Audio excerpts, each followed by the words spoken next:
Hello everyone and welcome back. Today I'm sharing the dreamy menu I catered for my friend's tea party.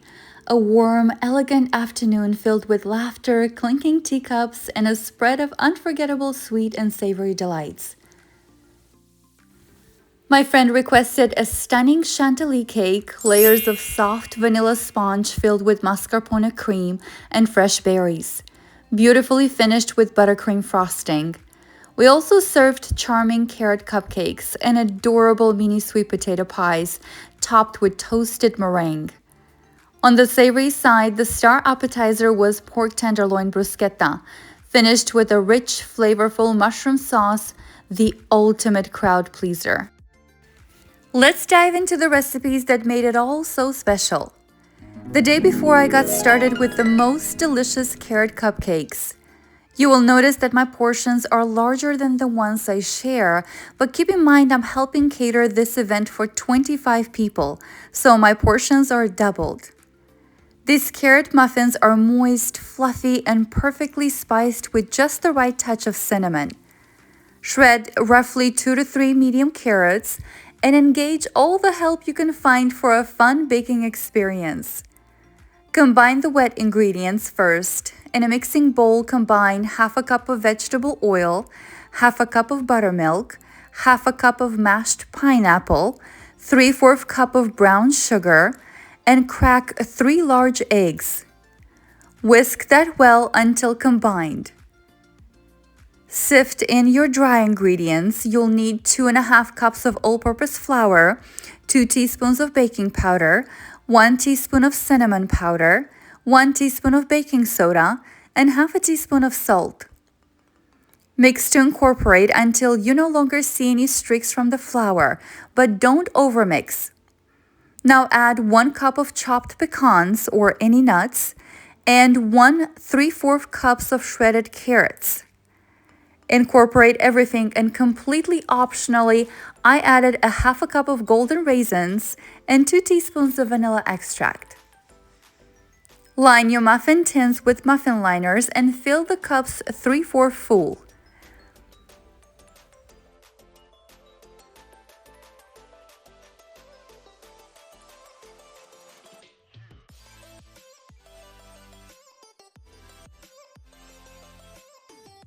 Bake in a preheated oven at 350 degrees Fahrenheit for 20 minutes, or until a toothpick inserted into the center comes out clean. Let them cool off until you're able to handle them, then transfer to a wire rack to cool completely to room temperature. These muffins made the perfect rustic bite, soft, lightly spiced, nutty, and indulgent. And the final touch, a luxurious cream cheese frosting. The cream cheese frosting combines 1 cup of cream cheese, half a cup of powdered sugar, 1 teaspoon of vanilla extract, and half a cup of whipping cream. When you're ready, pipe a generous swirl onto each muffin, then transfer them in the fridge so the frosting can set properly. I chilled mine overnight, which helped the texture firm up beautifully and made them even more enjoyable the next day. I couldn't resist taste testing one, and I was completely blown away by how delicious it turned out. The flavor combination is absolutely incredible. The warmth of the spices, the sweetness of the carrots, and the subtle tang from the frosting come together in such a satisfying way. It's no surprise that carrot desserts are such crowd pleasers. Now let's get started on the sweet potato pie filling. My friend specifically ordered these mini sweet potato pies after my husband couldn't stop praising the full-sized version, claiming I make the best sweet potato pie he's ever had. Today we're transforming the same recipe into mini pies that are absolutely adorable and perfect for an afternoon tea party.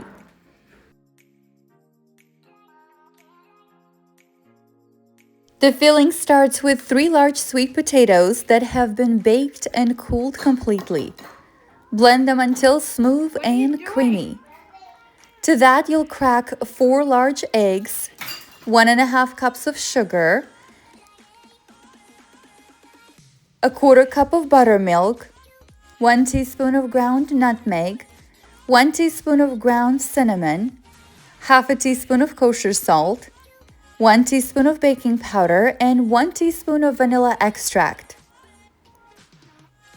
Mix, then add a 1/3 cup of flour, and once incorporated, mix in 1 cup or 2 sticks of melted and cooled unsalted butter.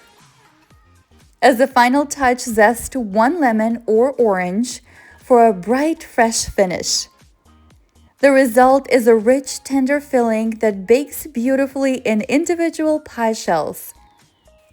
Now for the fun part. I made a double batch of my homemade pie dough and brought it to room temperature. The best part? No need to roll it out. Simply cut it with a bench scraper or just stir it with your fingers and press it into the wells of a muffin tin. This is a great step to involve your little ones. It's like Play-Doh for them. Once your dough is evenly spread, use an ice cream scoop with a trigger release to fill each cup with the sweet potato filling. Bake in a preheated oven at 350 degrees Fahrenheit for about 1 hour to 1 hour and 20 minutes, or until the centers are completely set and no longer jiggle. These mini sweet potato pies are the perfect make-ahead dessert.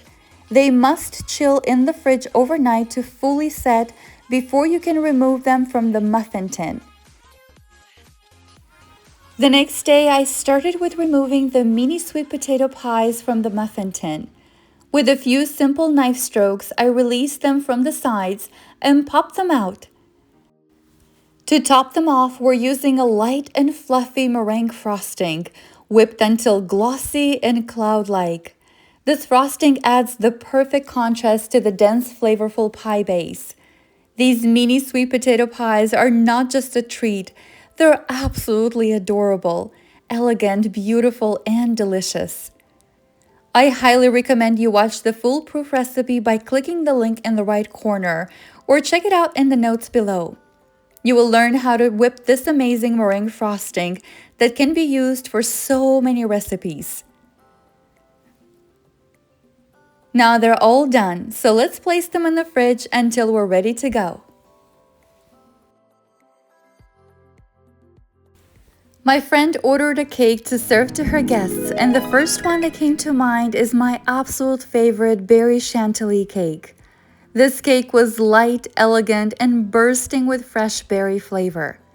I covered the chantilly cake with my buttercream frosting, a dream to pipe and swirl. It's the perfect cream frosting for decorating cakes. I used Amazon-bought decorations and piped a few flowers at the bottom with leftover frosting. Then finished the design with pearl sprinkles. This beautiful masterpiece was complete.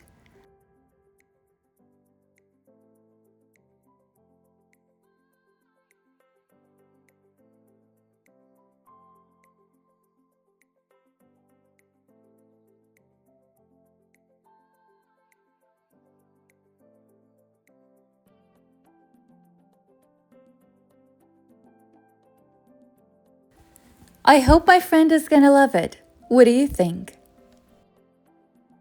Finally on the menu was the pork tenderloin crostini with mushroom and garlic sauce. Absolutely delicious.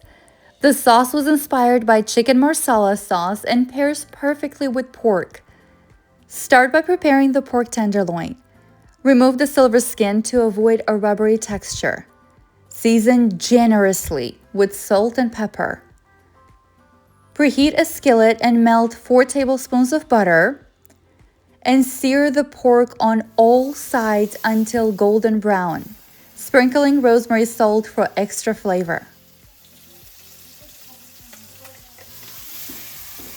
Look for a golden brown sear, which is perfect because it locks in all the juices and flavor. Transfer to a baking dish and bake at 350 degrees Fahrenheit for 20 minutes, or until it reaches an internal temperature of 145 degrees Fahrenheit. Meanwhile, make the sauce. In the same skillet, saute diced mushrooms until reduced.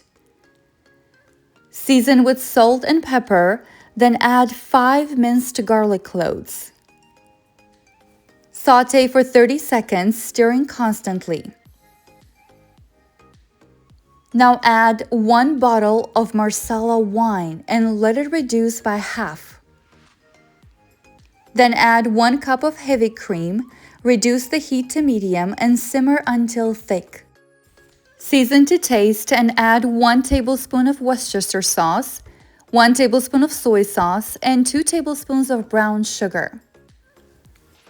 While the sauce is simmering, I am assembling the cupcake and muffin boxes, sturdy and perfect for transport.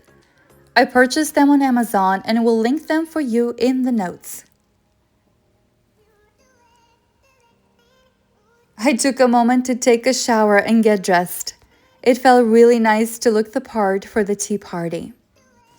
This is a dress I purchased from Red Dress Boutique from their Prosperina Summer 2025 collection. Let me know what you think in the comments. Now back into the kitchen. I transferred the sauce to a container and prepared the baguette slices. I drizzled them with olive oil seasoned with salt and pepper, Italian and garlic seasoning, and baked at 400 degrees Fahrenheit for 8 to 10 minutes until golden brown. Once the pork came to room temperature, I sliced it and placed it back in the same baking dish. Sealed it tightly and set it aside, getting everything ready to transfer to the event site.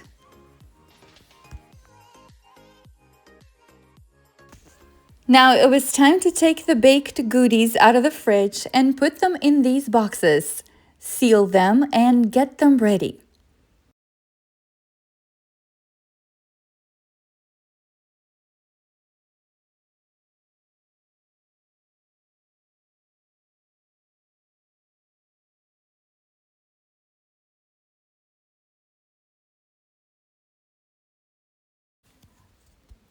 I didn't trust a cake box for transporting the cake. I held it on my lap while my poor husband carefully drove us to the venue, which was 20 plus miles away, stressed about every bump in the road.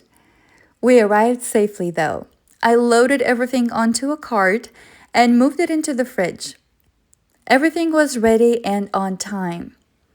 We decorated the venue the day before. The tables looked beautiful. I printed menus and an event schedule. Then I proceeded to assemble the pork crostinis. I wrapped the toasted bread with garlic, topped them with pork slices, and added the mushroom sauce and a sprinkle of parsley. Even after 2 hours, they stayed crispy. The meat was tender like beef tenderloin, and the flavors were perfect. Garlicky bread, rich mushroom sauce, and perfectly seasoned pork. A must-try appetizer.